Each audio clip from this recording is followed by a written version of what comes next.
Hello friends, welcome to my YouTube channel learn with mind ma'am by Mamta Verma. So friends, हम अपने आज की इस वीडियो के अंदर जो डिस्कशन करने वाले हैं वो है आपके इम्पोर्टेंट पॉलिसीज़ एंड एक्ट जो कि आपके 1857 की रिवोल्ट से पहले हो चुकी थी। सो फ्रेंड्स, ये अपनी पॉलिसीज़ और एक्ट का पार्ट सेकंड है। पार्ट फर्स्ट जो है वो मैं पहले अपलोड कर चुकी हूँ।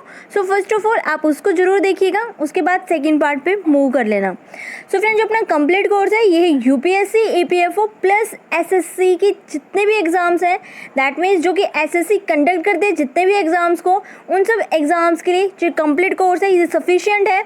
यहाँ पे जितने भी नंबर ऑफ क्वेश्चंस आपके आने वाले होंगे इस पोर्शन से वो यहीं से आपके कंप्लीट हो जाएंगे। मतलब आपको इससे अलग कहीं से कुछ भी पढ़ने की कोई भी ज़रूरत नहीं है। सो फ्रेंड्स, आप इस चैनल को सब्सक्राइब कर सकते हैं, साथ के साथ बेल आइकन को ज़रूर प्रेस कीजिएगा ताकि आपको मेरी आने वाली वीडियोज़ की नोटिफिकेशन मिल जाए। साथ के साथ आप इसे अपने फ्रेंड्स के साथ शेयर जरूर कीजिएगा। सो फ्रेंड्स, आज हम डिस्कशन कर रहे हैं वो है चार्टर एक्ट 1833, जो कि चार्टर एक्ट 1833 था। जो फर्स्ट ऑफ ऑल चार्टर आता है वो कौन सा था? 1793 के बाद प्लस 20 ईयर के बाद कौन सा आता है? 1813 प्लस 20 ईयर्स के बाद फिर 1833। ये अपना थर्ड चार्टर था जिसको आप क्या बोल सकते हो? Saint Helena Act. ठीक है, इसका एक दूसरा नाम था, वो क्या था? Saint Helena Act. इसमें क्या होता है कि जो आपका गवर्नर जनरल था कहाँ का? बंगाल का, वो क्या हो जाता है? गवर्नर जनरल ऑफ इंडिया बन जाता है। क्यों बन जाता है भाई? क्योंकि होता क्या है कि जो गवर्नर जनरल था कहाँ का? बंगाल का, उसके अंदर क्या था? वो जो अपना इंडिया था उसको प्लस जो उसकी रिमेनिंग दो प्रेसिडेंसी थी, बॉम्बे एंड मद्रास, उसको भी वही बंदा कंट्रोल करता है। तो वहाँ की पार्लियामेंट सोचते हैं भाई जब यही बंदा कंट्रोल कर रहा है तो कम से कम हम क्या करें, इसी को ही क्या बना दे? गवर्नर जनरल ऑफ इंडिया बना दे। तो first governor general of India कौन था? विलियम बेंटिक था। कौन था? विलियम बेंटिक अपना क्या था? First governor general of India था। ठीक है, उसके बाद आते हैं जो काउंसिल के मेंबर्स थे। पहले कितने थे? स्टार्टिंग में अपना एक्ट आया था जब काउंसिल के मेंबर 4 बनाए गए थे। उसके बाद उसमें कुछ न कुछ आपकी क्या थी? उसके डिसएडवांटेज थी, उसमें कुछ कमी रह गई थी। तो उसकी वजह से जो नेक्स्ट एक्ट आता है उसके अंदर काउंसिल के मेंबर 3 कर दिए जाते हैं। अब ये थर्ड एक्ट है। थर्ड एक्ट के अंदर क्या हुआ कि जो काउंसिल के मेंबर थे वो बढ़ा दिए गए। कितने बढ़ा दिए भाई? पहले 3 थे ना, अब क्या करेंगे? एक मेंबर और ऐड कर दिया जाता है। अब एक मेंबर और ऐड कर दिया, ये क्या करेगा? ओबियसली आपके दिमाग में क्वेश्चन तो आएगा। जो एक नया मेंबर को ऐड कर दिया जाता है इसको बोला जाता है लो मेंबर। इसको क्या बोलोगे? लो मेंबर बोला जाता है। जो फर्स्ट लो मेंबर बना था वो कौन था? मैक्यूले था। कौन था? मैक्यूले था फर्स्ट लो मेंबर। ठीक है, ये क्या करेगा? जो भी आपके गवर्नर जनरल के जो भी लीगल मैटर्स होंगे उनको क्या करेगा? सोल्व करेगा। और इसके पास भी क्या है? पावर है। ठीक है, लेकिन यहाँ तक एक चीज़ क्लियर हो चुकी थी, जो आपका गवर्नर जनरल ऑफ इंडिया था उसके पास 2 पावर थी। कौन कौन सी? Legislative and executive. लेजिस्लेटिव मतलब ये रूल को बना सकता है, जो भी एक्ट्स जो भी इसको बनाने हैं, एक नई पॉलिसी वही बना सकता है। एग्जीक्यूटिव मीन टू से क्या कि उसको इम्प्लीमेंट करवा सकता है। लेजिस्लेटिव एंड एग्जीक्यूटिव जो है इसके पास 2 पावर है, लॉ को बनाने की और लॉ को इम्प्लीमेंट करने की। ये दोनों की दोनों पावर्स किसके पास है? गवर्नर जनरल ऑफ बंगाल या फिर गवर्नर जनरल ऑफ इंडिया आप जिसे बोलते हो। ठीक है, तो उसके बाद यहाँ पे क्या कहा गया? जो कि बंगाल का गवर्नर जनरल था उसके पास क्या थी? तो बहुत सारी पावर्स थी। किसको कंट्रोल करने की? बाकी की 2 प्रेसिडेंसीज को कंट्रोल करने की। दैट मीन्स कौन कौन सी? बॉम्बे एंड मद्रास। उसके बाद कहा जाता है किसमें? इस वाले चार्टर के अंदर कि जो आपकी मोनोपोली थी ना, मोनोपोली जो थी आपकी वो ख़त्म हो चुकी है। ख़त्म हो चुकी है, कुछ तो पहले ही ख़त्म हो चुकी थी ना, अब कुछ और ख़त्म हो जाती है। किस चीज़ की? चाय की, और क्या? ट्रेड करने की विद चाइना के साथ। ये मोनोपोली भी इनसे छीन ली जाती है। दैट मीन्स यहाँ पे जो ट्रेड करने की मोनोपोली थी, T and trade with China, ये भी इनकी क्या हो जाती है? ख़त्म हो जाती है। एक और चीज़ कही जाती है जो सिविल सर्विसेज है फॉर इंडियंस के लिए, वो इंडियंस के जो पीपल्स हैं वो भी पार्टिसिपेट कर पाएंगे। लेकिन इससे पहले क्या था? कॉर्नवालिस क्या लाया था? सिविल सर्विसेज का जो ये सिविल सर्विसेज जो थी वो लेके आया था। कौन? कॉर्नवालिस। कॉर्नवालिस को सिविल सर्विसेज का फादर भी बोला जाता है। ठीक है, लेकिन जब ये first of all civil services को लाए थे 1793 के अंदर, तो इन्होंने कहा था कि इंडियंस जो होंगे वो इसमें पार्टिसिपेट नहीं करेंगे, इंडियंस को यहाँ पे नहीं लिया जाएगा। क्यों? तो किसे लोगे, ब्रिटिश को और किसे लेंगे भैया, यूरोपियंस को। ठीक है, अब आप बोलोगे उस टाइम पे एग्जाम होता था, नहीं, उस टाइम पे बिल्कुल भी एग्जाम नहीं होता था, डायरेक्ट बंदों को अपॉइंट किया जाता था, और डायरेक्ट अपॉइंट किया जाता था तो ब्रिटिशर्स और यूरोपियंस को ही यहाँ पे लिया जाता था, किसमें, सिविल सर्विसेज के अंदर। 1833 के अंदर क्या बोला जाता है इस चार्टर के अंदर बोले तो, क्या कि जो सिविल सर्विसेज हैं उसके अंदर इंडियंस भी पार्टिसिपेट करेंगे। अच्छी बात थी भाई, ये तो हमारे लिए बेनिफिशियल है कि इंडियंस भी क्या करेंगे, पार्टिसिपेट करेंगे, कहाँ पे, अपने सिविल सर्विसेज के अंदर। लेकिन इन्होंने क्या किया, यहाँ पे दो चीज़ को अंदर इसको डिवाइड कर दिया, एक तो कोविनेटेड और एक अनकोविनेटेड। अब ये क्या नई चीज़ आई, कोविनेटेड मिनटों से क्या होता है, एक लोअर पोस्ट का बंदा जो कि सिविल सर्विस के अंदर ही आता है, एक दूसरा होता है कोविनेटेड, दैट मीन्स इससे अपोजिट क्या, कोविनेटेड। कोविनेटेड मिनटों से क्या, जहाँ पे आपके हाई लेवल की जो भी पोस्ट होती हैं वहाँ पे किसके लिए रिजर्व की, इन्होंने बोला कि जो कोविनेटेड पोस्ट है वहाँ पे सिर्फ और सिर्फ ब्रिटिशर्स और कौन, यूरोपियंस, वो ही इस पोस्ट पे अपॉइंट किए जाएंगे। इंडियंस के लिए अनकोविनेटेड, दैट मीन्स लोअर पोस्ट जो थी वो अलाउ की गई थी, नो एग्जाम, डायरेक्ट अपॉइंटमेंट के साथ में। समझ गए, कोविनेटेड के अंदर जो कि कोविनेटेड सर्विस थी वो सिर्फ ब्रिटिशर्स को के लिए ही अपॉइंट करनी थी, that means higher civil services आप इसे बोल सकते हो। ठीक है, अगर आपको सिविल सर्विसेज का फादर पूछा जाए तो कौन था, कॉर्नवालिस था। लेकिन सेकंड जो था वो क्या था, चार्टर एक्ट आया था जो 1833 के अंदर, उसके अंदर इंडियंस को भी इसमें अलाउ कर दिया जाता है। ठीक है, उसके बाद आता है फिफ्थ, इसका जो एक इम्पोर्टेंट पॉइंट निकल के आता है वो ये था, जो दीवानी कोर्ट्स थी, जो दीवानी कोर्ट्स किसने बनाई थी, कॉर्नवालिस ने बनाई थी। एक दीवानी कोर्ट्स आती है, दीवानी कोर्ट्स को किसने बनाया था, दीवानी कोर्ट्स को बनाया था कॉर्नवालिस ने। ठीक है, दीवानी कोर्ट्स को किसने बनाया, कॉर्नवालिस ने बनाया। जो कॉर्नवालिस ने बनाया तो इसको अबोलिश कर दिया जाता है अपने थर्ड चार्टर एक्ट 1833 के अंदर, क्या कर दिया जाता है, अबोलिश कर दिया जाता है। लेकिन अब पूछोगे जो दीवानी कोर्ट्स थी वो कहाँ कहाँ बनाई थी, किसने, कॉर्नवालिस ने। इसने बनाई थी ढाका, इसने कहाँ बनाई थी, ढाका, पटना, कलकत्ता और मुर्शिदाबाद। ढाका, पटना, कलकत्ता एंड मुर्शिदाबाद, यहाँ किसने बनाई थी, कॉर्नवालिस ने दीवानी कोर्ट्स बनाई थी। अब इनको अबोलिश कर रहे हो तो कुछ तो नया होगा, इनको अबोलिश करके एक कॉमन, एक हाई कोर्ट को यहाँ पे सेटअप कर दिया गया, एक क्या कर दी गई, यहाँ पे हाई कोर्ट को बना दिया गया इन सारी कोर्ट्स को अबोलिश करके। ठीक है, इतना है समझ में। उसके बाद आता है जो ब्रिटिशर्स थे उसकी एक पॉलिसीज आती है, क्या पॉलिसी आती है, 1835 में एक मैक्यूले मिनट्स नाम का एक बंदा था जो क्या करता है, वो उसने क्या करना था, इम्पार्ट करना था किसमें, एजुकेशन के अंदर, क्या करना था, एजुकेशन के ऊपर कुछ चीज़ें आई थी इंडिया के अंदर। इसमें ये बोला गया था कि जो आपकी एजुकेशन है आपको यहाँ पे इंग्लिश एजुकेशन दी जाए, या फिर आपकी क्लासिकल, या फिर जो आपकी इंडियंस की हिंदी लैंग्वेज है या जो भी पर्शियन लैंग्वेज है वो आपको दी जाए। यहाँ पे क्या होता है, जो इंग्लिश लैंग्वेज थी उसके जो अंडर में जो बंदे थे वो क्या चाहते थे, जो ब्रिटिशर्स थे वो ये कहते थे कि इंडियंस को क्या दी जाए, हम इंग्लिश लैंग्वेज ही टीच करेंगे। लेकिन दूसरी तरफ क्या होता है, दूसरी तरफ जो वर्नाकुलर था और जो क्लासिकल लैंग्वेज की बात की जाती थी वो बंदों में कौन कौन आते थे, ब्रिटिशर्स का एक प्रिंस था, ब्रिटिशर्स का एक प्रिंस था जो ये कहता था कि जो इंडियंस हैं उनको उनकी लैंग्वेज में ही वो चीज़ें समझाना वो उनके लिए ज़्यादा इजी होगा। ठीक है, उस प्रिंस का क्या नाम था, जेम्स प्रिंस नाम था। ठीक है, उसके बाद ये इन दो ग्रुप्स में ये चीज़ें डिवाइड हो जाते हैं, एक तरफ इंग्लिश वाले, एक तरफ वर्नाकुलर वाले। ठीक है, जो इंग्लिश वालों के थे उन मतलब जो इंग्लिश लैंग्वेज में क्या थे, सेटिस्फाई थे कि इंग्लिश टीच करनी चाहिए इंडियंस के लिए, उसमें थे दो बंदे, एक था राजा राम मोहन राय और दूसरा था एक दूसरा बंदा ब्रिटिशर्स का। वो इन वाले ग्रुप को क्या बोला गया, एंग्लिशिस्ट, जो कि इंग्लिश मीडियम के बारे में बात करते थे और इंग्लिश मॉडल के बारे में ही बोलना चाहते थे।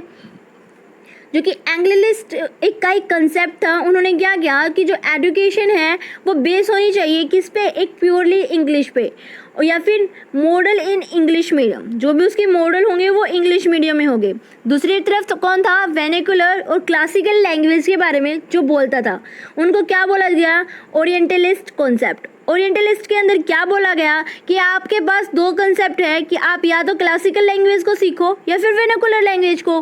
क्लासिकल लैंग्वेज जैसे कि संस्कृत हो गया, फिर कोई दूसरी लैंग्वेज, और वेनाकुलर लैंग्वेज मीन टू से कोई भी एक लोकल लैंग्वेज जो कि आपके रीजन में, जो आपकी रीजनल लैंग्वेज है वो हो।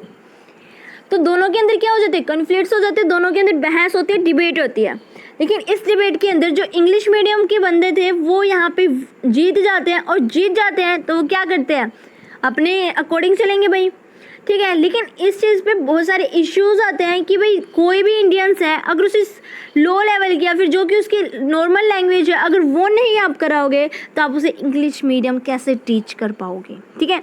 लेकिन जो एंग्लिसिस्ट थे वो क्या करते हैं कि भाई हम टीच करेंगे किसको, सिर्फ और सिर्फ 1% बंदों को, 100 में से वो सिर्फ एक बंदे को टीच करेंगे, और वो एक बंदा जो होगा वो रिमेनिंग 99 बंदों को टीच करेगा। ये थी इनकी पॉलिसी। इसको बोला जाता था डाउनवर्ड फिल्ट्रेशन थ्योरी या फिर ट्रिकल डाउन मॉडल। इस मॉडल के अकॉर्डिंग इन्होंने कहा कि हम सिर्फ एक बंदे को टीच करेंगे, वो एक बंदा रिमेनिंग जितने भी रेस्ट ऑफ द पर्सन्स हैं इंडिया के अंदर उन सबको टीच करेगा, ठीक है भाई।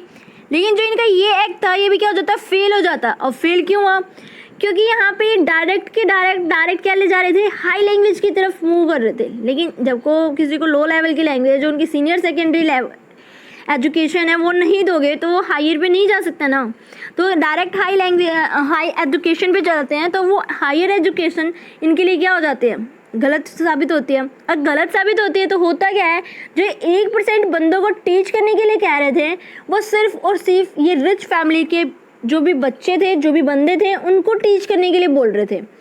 अब जो हाई फैमिली के बंदे थे उनको अगर ये 1% को टीच करेंगे तो उनमें भी कुछ ना कुछ एटीट्यूड आ जाएगा, एटीट्यूड डेवलप हो गया उनके अंदर, और वो क्या बन गए, ब्रिटिशर्स से भी ज़्यादा ब्रिटिशर्स बन गए। अब बोलोगे वो कैसे, ब्रिटिश से ज़्यादा ब्रिटिश कैसे बनोगे, ब्रिटिश से ज़्यादा ब्रिटिश वो इस तरह से बन गए कि उन्होंने जो रिमेनिंग 99% बंदों को टीच करने का जो उनका टारगेट था, जो इस एक्ट के अकॉर्डिंग आया था, वो नहीं करते। दैट मीन्स ब्रिटिशर्स तो उन्हें सिखा रहे थे 1% बंदों को, लेकिन वो तो 1% को भी नहीं सिखा रहे थे।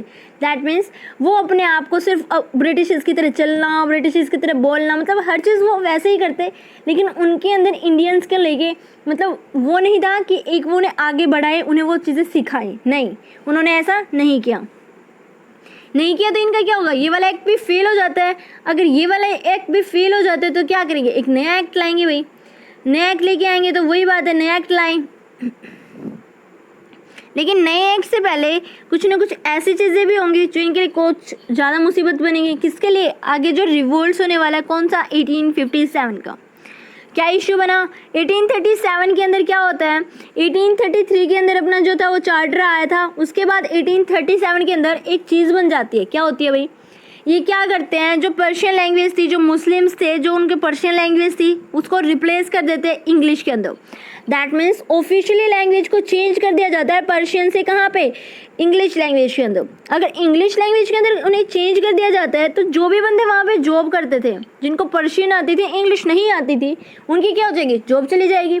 सेम ऐसे ही हुआ, वहाँ पे कुछ बंदे मुस्लिम थे जो उनके जॉब से हाथ धोना पड़ता, क्यों, क्योंकि उनको इंग्लिश नहीं आती थी, सिर्फ पर्शियन आती थी।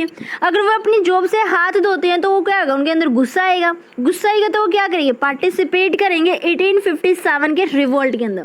क्या करेंगे, पार्टिसिपेट करेंगे, कब, 1857 के रिवोल्ट के अंदर। और ये सबसे बड़ा रीज़न था, जो मुस्लिम थे, जो मुस्लिम कम्युनिटी के पर्सन्स थे वो इन्वॉल्व होते हैं इस रिवोल्ट के अंदर, ठीक है। तो ये सबसे मेन रीज़न था, इसको आप याद रखना। उसके बाद बात करते हैं जो नेक्स्ट चार्टर था। नेक्स्ट चार्टर कब आएगा, 1853 के अंदर। 1833 में जब आप 20 ईयर्स को ऐड करते हो तो क्या आता है, 1853 लास्ट चार्टर है, जिसके अंदर क्या बोला गया, इसके अंदर बोला, ये इश्यू किया जब चार्टर तो ये कहा गया कि अनस्पेसिफाइड द पीरियड, मतलब जो भी आप 20 ईयर्स के जो आप पीरियड लेके यहाँ पे कंपनीज आ रही हैं, काम कर रही हैं, वो अनस्पेसिफाइड पीरियड है, मतलब कितना भी टाइम तक रहो, कोई भी आओ कोई भी जाओ, कोई इश्यू नहीं है, ठीक है। फुल ऑफ पावर की दे दी किसने, पार्लियामेंट ने। उसके बाद क्या होती है, क्योंकि यहाँ पे पार्लियामेंट क्या करने लगी, इन्वॉल्वमेंट होने लगी, यहाँ पे अपनी जो चार्टर्स थे, जो हर चीज़ थी, जो अपनी एक्ट्स थे, उनको अप्लाई करवाने लगी। तो अनस्पेसिफाइड पीरियड कर दिया गया चार्टर 1853 के अंदर, और एक सिस्टम को चेंज कर दिया गया। चेंज क्या कर दिया भाई, अब फिर से इनको क्या हो गया, फिर से बंदे सोचेंगे क्या चेंज किया, जो गवर्नर जनरल ऑफ इंडिया था उसके पास दो पावर थी, executive and legislative. Legislative mean से कोई भी एक्ट को बनाने की, कोई भी लॉ को फॉर्म करने की। एग्जीक्यूटिव मीन से जो वो लॉ बनाया उसको क्या करने की, इम्प्लीमेंट करने की। अब जो लेजिस्लेटिव थी उसने क्या किया, उसने कहा कि यहाँ पे 6 जो लेजिस्लेटिव काउंसिलर्स को हम भेजेंगे। यहाँ पे 6 लेजिस्लेटिव काउंसिलर्स आए जो कि क्या करेंगे, जो कि इंडियन लेजिस काउंसिल की फॉर्मेशन करेंगे। अब आप बताओ, जो लेजिस्लेटिव थी उसके अंदर एक 6 मेंबर्स को अपॉइंट कर दिया गया, किसके लिए, एक न्यू काउंसिल बनाने के लिए, जो कि बाद में क्या बनेगी, इंडियन लेजिस्लेटिव काउंसिल बनेगी। और जो 6 मेंबर होंगे उस काउंसिल के, उनमें से जो 4 मेंबर होंगे वो एक लोकल गवर्नमेंट से होंगे। लोकल गवर्नमेंट मीन से क्या, जो मद्रास, बॉम्बे, आगरा एंड बंगाल, इन रीजन से कुछ एक लोकल बंदों को उठाया जाएगा जो कि क्या बनेंगे, यहाँ के काउंसलर बनेंगे। प्लस जो रिमेनिंग 2 बंदे रह गए, 4 ये और 2 ये, तभी 6 बनेंगे ना। जो 2 बंदे होंगे उनको क्या बनाया जाएगा, कौन अपॉइंट करेगा, उनको 2 बंदों को पार्लियामेंट अपॉइंट करेगी। ठीक है, 4 बंदे लोकल गवर्नमेंट से और 2 बंदे कहाँ से, पार्लियामेंट, जिनको अपॉइंट करेगी। और दूसरी बात क्या, अब गवर्नर ऑफ जनरल डायरेक्ट कोई भी लॉ नहीं बना सकता। क्यों नहीं बना सकता, क्योंकि 6 लेजिस्लेटिव काउंसिलर आ चुके हैं, तो क्या करेंगे, इंटरफेयर करेंगे भाई। और दूसरी चीज़ क्या, जो एग्जीक्यूटिव था वहाँ पे जो 4 मेंबर्स बने थे, 3 जो पहले थे और एक बंदा जो अपने लॉ को करवाया था, कौन था, मैक्यूले। ठीक है, 4 वोट, 5वां कौन, गवर्नर जनरल ऑफ इंडिया। तो क्या थे, टोटल 5 मेंबर्स बन जाते, किसमें, एग्जीक्यूटिव पावर्स के लिए। वो क्या करवाते, इम्प्लीमेंट करने के लिए कोई भी लॉ को। अब लेजिस्लेटिव जो एग्जीक्यूटिव दोनों क्या करेंगे, एक दूसरे के बीच में इंटरफेरेंस नहीं कर सकते। ठीक है, क्योंकि लेजिस्लेटिव जो था वो अलग से बना दिया गया और जो एग्जीक्यूटिव था वो अलग से बना चुका था। दोनों क्या हो चुके हैं, सेपरेट आउट हो चुके। तो क्या करेंगे, इंटरफेरेंस चलेगा, बिल्कुल नहीं चलेगा, इंटरफेरेंस नहीं चलेगा। और इन्होंने क्या किया, इसके बाद यहाँ से आप एक चीज़ डायरेक्ट देख सकते हो कि ये अपना एक फर्स्ट, ये वो वाला टाइम था जब इंडिया के अंदर जिस लॉ के अंदर क्या बनाई गई, एक लेजिस्लेटिव, एक पार्लियामेंट की फॉर्मेशन हमने यहाँ पे देखी कि पार्लियामेंट के अंदर ऐसे ऐसे लेजिस्लेटिव के अलग से मेंबर, एग्जीक्यूटिव के अलग से मेंबर। ठीक है, यहाँ से एक पार्लियामेंट का एक बेस हमें यहाँ से दिखाई पड़ रहा है कि जो कि हमें क्या, चार्टर एक्ट 1853 के अंदर देखने को मिला।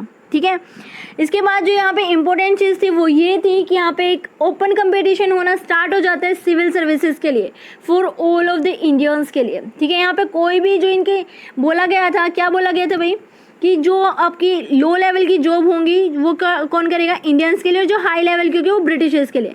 अब ऐसा कुछ नहीं था, सबको रिमूव कर दिया गया और ओपन कंपटीशन मतलब टेस्ट लेना स्टार्ट कर दिया गया। और जो भी इंडियंस थे जिसके अंदर एबिलिटी थी वो उस टेस्ट को क्लियर कर सकता है और देन वो आगे जा सकता है। ये था अपना चार्टर 1853 का। उसके बाद नेक्स्ट आता है चार्ल्स वुड। चार्ल्स वुड या फिर वुड डिस्पैच जिसे आप बोलते हो, उसके अंदर क्या होता है, एक वुड डिस्पैच नाम का एक बंदा था। वो कौन था, प्रेसिडेंट था किसका, बोर्ड ऑफ कंट्रोल का, जो कि कहाँ था, इंग्लैंड के अंदर था। जो वुड डिस्पैच आता है, वुड डिस्पैच एक डॉक्यूमेंट था जो लिखता है कोई भी बंदा इंडिया के लिए। वो वुड डिस्पैच जो था वो कौन लिखता है, चार्ल्स वुड लिखते हैं। वुड डिस्पैच किसने लिखा था, चार्ल्स वुड नाम के एक बंदे ने लिखा था। वो कौन था, प्रेसिडेंट था किसका, बोर्ड ऑफ कंट्रोल का। बोर्ड ऑफ कंट्रोल कहाँ था, इंग्लैंड के अंदर। वो क्या करता है, लेटर लिखता है किसको, गवर्नर जनरल ऑफ इंडिया को। और उस टाइम पे गवर्नर जनरल ऑफ इंडिया कौन था, डलहौजी। ठीक है, उस टाइम पे गवर्नर जनरल कौन था, डलहौजी था।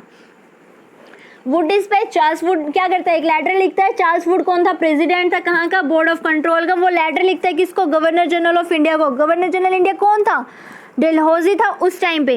पॉइंट्स थे कुछ, उसने पॉइंट्स नोट डाउन करके भेजे थे अपने उस लेटर के अंदर कि आप इन्हें क्या कराओ, इम्प्लीमेंट कराओ। अब डलहौजी मना तो नहीं कर सकता ना, अगर मना करेगा तो उसको बुला लेंगे वापस, पावर है भाई पार्लियामेंट के पास। ठीक है, जो भी इस टाइम पे जो कंपनी थी उसकी पावर बहुत ही लेस हो चुकी है और जो यहाँ पे पार्लियामेंट है वो क्या बन चुकी है, हाई पावर गेन कर चुकी है। अब ये क्या करता है, अपने उस जो भी इसका एक लेटर था उसके अंदर कुछ पॉइंट्स लिखता है। वो कहता है कि जो भी आप यहाँ पे एक एजुकेशन के नाम पे जो 1% पीपल्स को क्या दे रहे थे, एजुकेशन दे रहे थे, अब वो ऐसा नहीं चलेगा। अब आप हर बंदे को एजुकेट करोगे, आपकी ये रिस्पॉन्सिबिलिटी है। ये क्या कर देता है, उनको एक रिस्पॉन्सिबिलिटी देते हैं कि आप क्या करोगे, हर बंदे को एजुकेशन दोगे। एजुकेशन मीन टू से क्या कि अब आप एक बंदे को नहीं पढ़ाओगे, अब आप सबको पढ़ाओगे भाई, और ये क्या आपकी रिस्पॉन्सिबिलिटी है। अप्लाई तो करना था, मना नहीं कर सकता।